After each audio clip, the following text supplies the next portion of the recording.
This is my Sunny 1709 official TAILHAPPY score review, and in the next few minutes we're going to go through the 10 separate categories of the TAILHAPPY score, and I'm going to give it a rank in each of those categories, and then we'll add up all the scores and give the Sunny 1709 a TAILHAPPY score. So starting with the basics, this bike costs $700 on Amazon according to the listing price, but I paid $569 for it plus tax.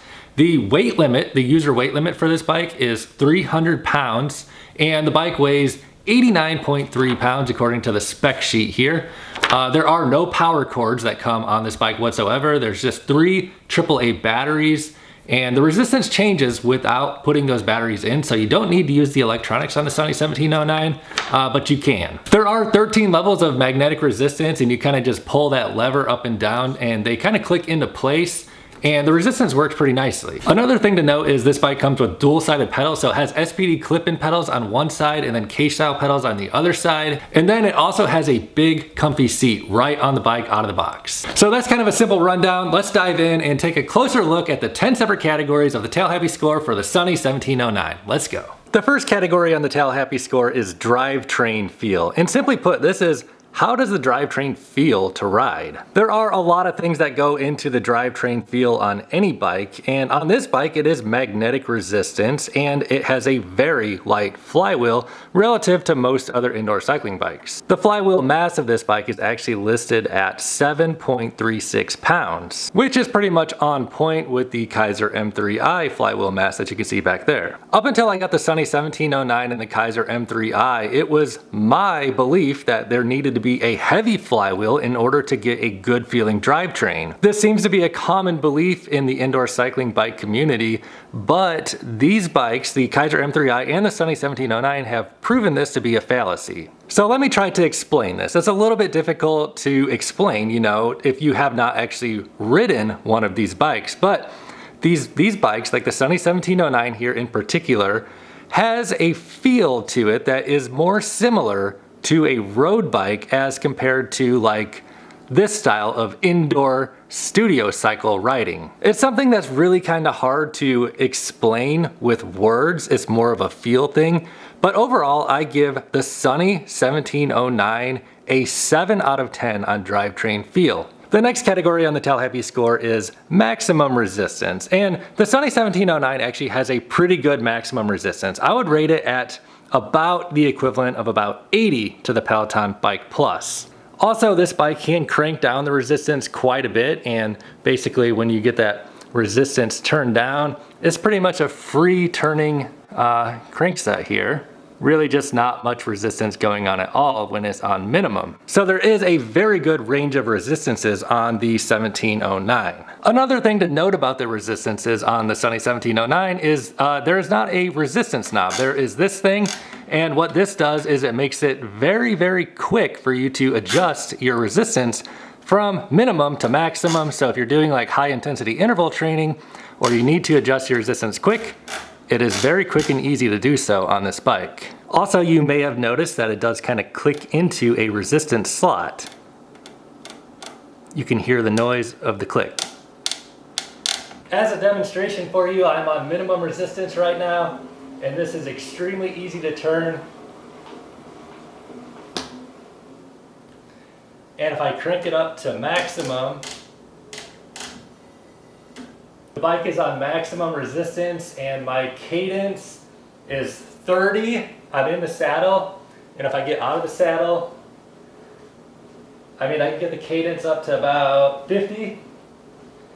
And I feel like I'm putting down quite a lot of power, probably about 350 watts. So in terms of like a normal aerobic workout, you know, if you don't want to use like a leg press machine basically, I believe the Sunny 1709 has a perfect range of resistance levels for anybody, you know, looking for an aerobic workout. Metrics is the next thing on the TAILHAPPY score, and this bike does have a little mini screen up here. And in addition to the mini screen, there are also pulse sensors for your heart rate, or, you know, your pulse. So what metrics do you get on the mini screen? Well, you get cadence, calories, pulse, and you can tab over by clicking on the mode button here, and it also shows you your speed, your distance, and your time. Also, there is this target metrics thing up here, which honestly, I never use this feature, but it is there. As far as I'm concerned, and most of the serious indoor cycling community is concerned, probably the only real useful metric on this screen would probably be cadence. Cadence is simply, how fast you're turning the pedals over, and that is a really good indicator for your training sessions. Unfortunately, this screen does not give you your resistance level, and it only gives you your pulse right here if you have your hands on the pulse sensors, and you have to have both of your hands on the pulse sensors and also have them on there for a particular amount of time. Unfortunately, what this means is the pulse sensor really isn't, the best. It's not really comparable to an actual heart rate monitor. For example, this is the wristband Scosche heart rate monitor that I use when riding indoor cycling bikes. And based on my testing, these pulse sensors didn't exactly line up with what the Scosche Rhythm Plus heart rate monitor was giving me. Now, I can't say that for sure these pulse sensors are inaccurate, but I will say I do trust the Scosche. So if you want to track your heart rate data on an app, these pulse sensors are not going to do that for you. But if you really don't care about highly precise heart rate monitor data and you just want some sort of easy to use heart rate data, these pulse sensors are pretty convenient. You don't have to worry about charging your heart rate monitor. All you gotta do is just put your hand on there real quick and you can get your pulse right there. And obviously, since this bike does not give you a resistance number, it doesn't give you power output. So if you want your power output, you're really just not gonna get that on the Sunny 1709. So with the metrics the Sunny 1709 does give you, I give the Sunny 1709 a 5 out of 10 for metrics. The next category on the TAILHAPPY score is features. And features has to do with, can you connect devices? Is there a leaderboard ability? Is there auto resistance, screen attachment, Bluetooth? Does it have SPD pedals? So like most of the other Sunny bikes I've reviewed, this bike is pretty basic on features, but it does have the little screen up here to give you some of your metrics. The Sunny 1709 actually has probably more features than some of the other more basic bikes like the 1805 and the 1002. Like, it does have these drop handlebar positions, and it also does come with dual-sided pedals that has an SPD clip-in on one side as well as cage style pedals on the other side. But other than that, this bike does not have like Wi-Fi or a Bluetooth connection. You're not gonna connect this bike up and sync your data directly from the bike to any sort of apps because there is no connectivity there. There is no automatic adjusting resistance. It is magnetic resistance, but it is physical magnetic resistance. So, this works whether or not you have batteries in your console or not. You don't have to worry about that. Unfortunately, there is really no place for you to add your own screen on this bike. Maybe,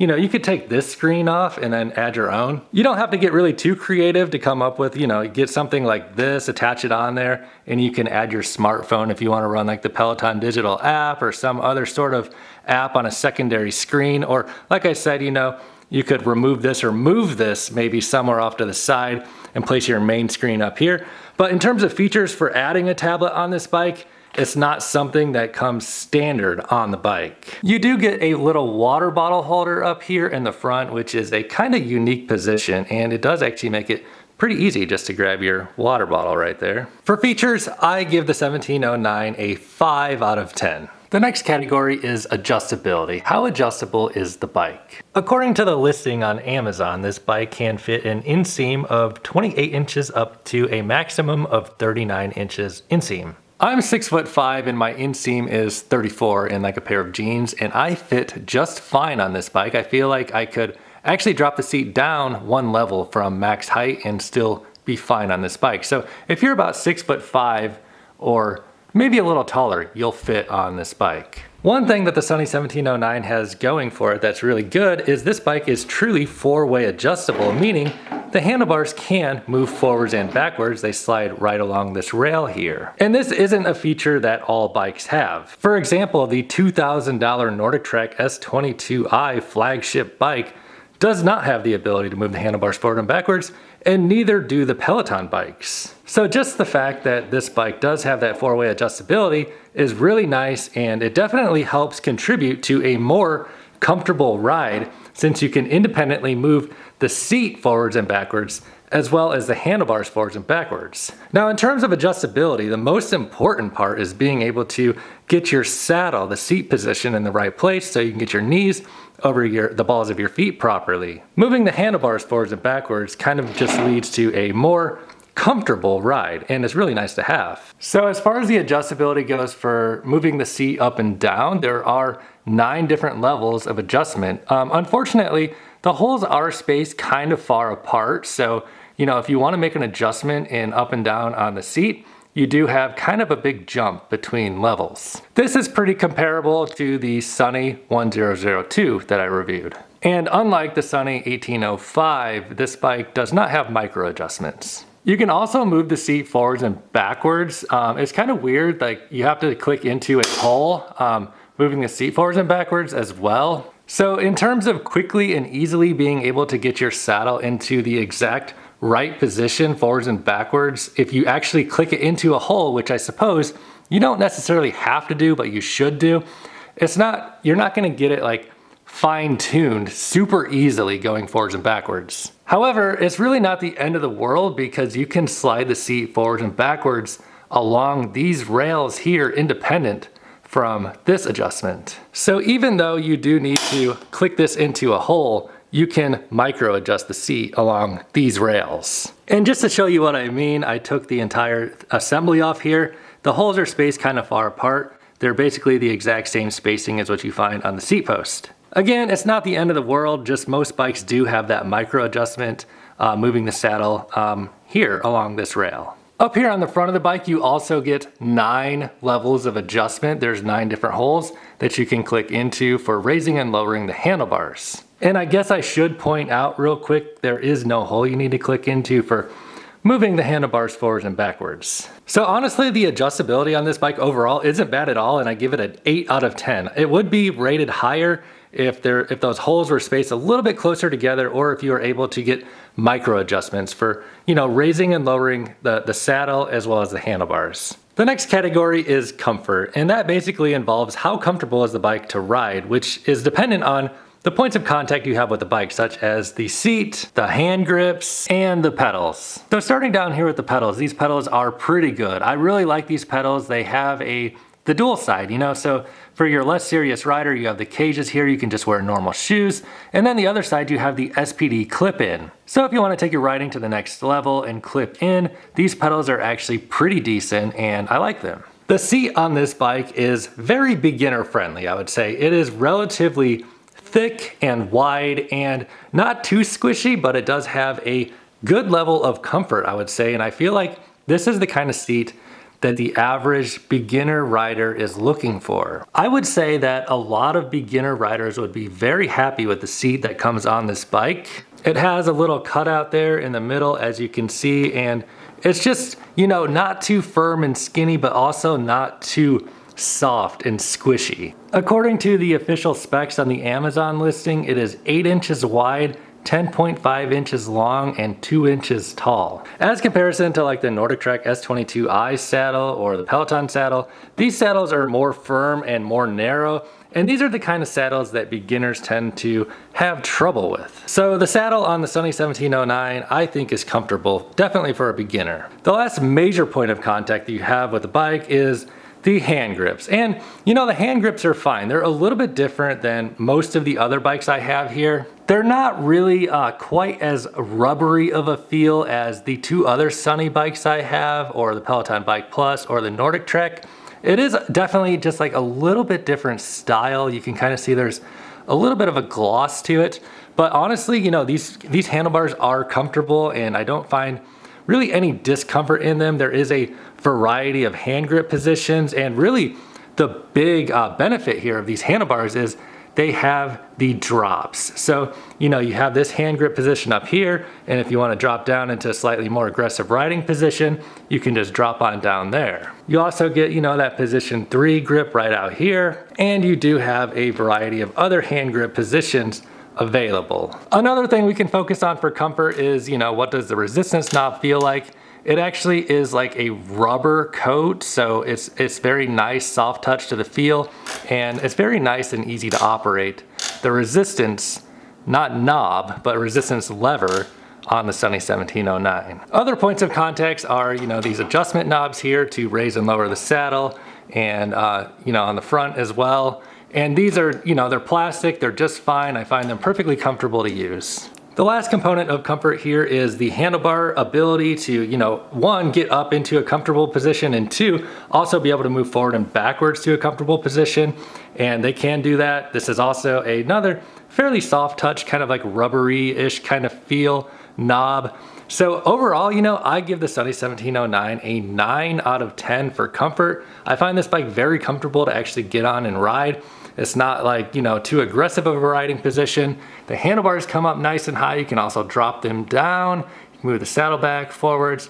Everything is like really actually pretty comfortable on the 1709. The next category on the TAILHAPPY score is style. Basically this is just, what does the bike look like? Do you like the look of the bike or not? It is gonna be in your home after all, so you probably wanna have a bike that you actually like to look at. Obviously everybody has their own taste in style. Not everybody is gonna like the same look to their bike. This is kind of a Keiser replica kind of look with that ring going around the exposed flywheel, which I feel like the exposed flywheel on this bike is actually pretty good looking. I do like the chrome looking accents. The plasticky feel and stuff isn't really my favorite, but honestly, that's just kind of what you get for a bike at this price point.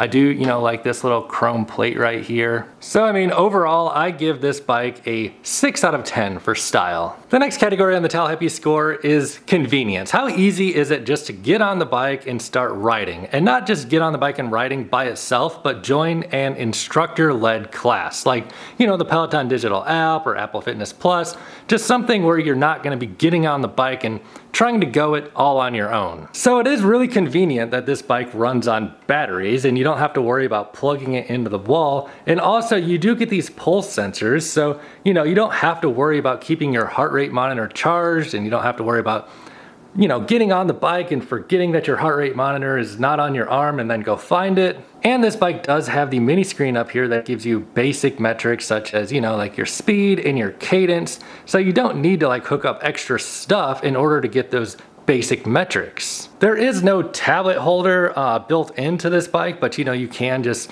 take the whole entire bike and just set it up in front of a television if you want to do instructor-led classes on the screen, but you would need to bring your own sort of tablet holder, as I mentioned before, and kind of find a way to hook that up. So, overall, in terms of convenience, I kind of find it, in the middle of the road. I'd give this bike a 5 out of 10 for convenience. And yeah, if you do want to bring your own tablet, which is what we used to do on the Echelon Connect Sport, that means you're gonna have to remember to keep that tablet charged, and then, there's no ports on this bike that you can leave your tablet attached to the bike and just keep charging it all the time, so it'll just always be charged for you. Like the Schwinn IC4 does have that ability. There's ports on that bike. The next category is initial quality impressions, and this doesn't have anything to do with long-term quality. I've only had this bike for about a month or two now, so I can't really comment on long-term quality. If you do have this bike and you can comment on the long-term quality of it, please leave a comment down in the comment section below and let other people know what your experience is with long-term quality. Taking a look at the frame materials, it is like a solid steel. The little mobility wheels up here, they basically have rollerblade quality. This is basically the same quality wheels that you get on the Peloton Bike Plus for moving it around. And honestly, it's not a big deal. The Schwinn IC4 actually has plastic wheels, whereas the Keiser M3i has more rollerblade style wheels like this. And to me, that's just kind of a little small indicator of quality. Everything on this bike actually feels really solid and well built and well put together. It is, a little bit plasticky here, which, unfortunately, like I said before, that's just kind of what you get for a bike of this price point. I haven't had any problems with the pedals at all. This crank arm, which maybe I didn't mention before, is actually a 3-piece crank. So if something were to go wrong with, the threading here on the crank arm or something happened, it is possible for you to swap these crank arms out and put on different crank arms entirely. The resistance lever here, as I mentioned before, has a pretty good solid feel to it. Everything, it clicks into place and the resistance changes nice and quickly and easily and smooth. The handlebars on this bike feel nice and solid and robust. The screen is pretty nice, for the amount of money that you pay for it. It's not like a color LCD or anything like that, but again, considering the price and stuff, pretty solid build. So overall, my initial quality impressions of this bike, I'm gonna give it an 8 out of 10. I feel like this bike would most likely hold up pretty well over time. And the final category before we add them all up and get the TAILHAPPY score is value. So really, you know, how much money you pay versus what you get is what this category is all about. And you know, if you can get this bike on sale, I feel like it is a pretty good value. So, you know, it's listed at $700 on the Amazon website. I think I paid 569 bucks. And for 569 bucks, honestly, like you get a lot for your money. Additionally, you know, there are no recurring monthly membership fees that you're obligated to be a part of with the Sunny 1709. So it's open platform, you know, as I mentioned before, you know, Apple Fitness Plus, Les Mills, Peloton app, whatever you want to do, iFit, anything. You're not committed to using, you know, a $40 per month fee if you buy this bike like you would be if you got the Peloton Bike Plus. So in terms of value, I give the Sunny 1709 a solid 7 out of 10 for value. So after adding up all of the individual categories for the Sunny 1709, this bike gets a TAILHAPPY score of 68 out of 100, which honestly is pretty good. If you're interested in buying this bike, I do have a link below this video in the description box. So if you want to help support this channel and you buy through that link, it will help support this channel at no additional cost to you, and I would greatly appreciate it. But as always, I'm not trying to convince you to buy the Sunny 1709. I'm just saying if you're gonna buy it anyway and you want to help support this channel, you can do so by buying through the link below. As I'm sure you already know, I have lots of indoor cycling bike reviews, so browse my channel and compare other bikes. You know, I have lots of comparison videos.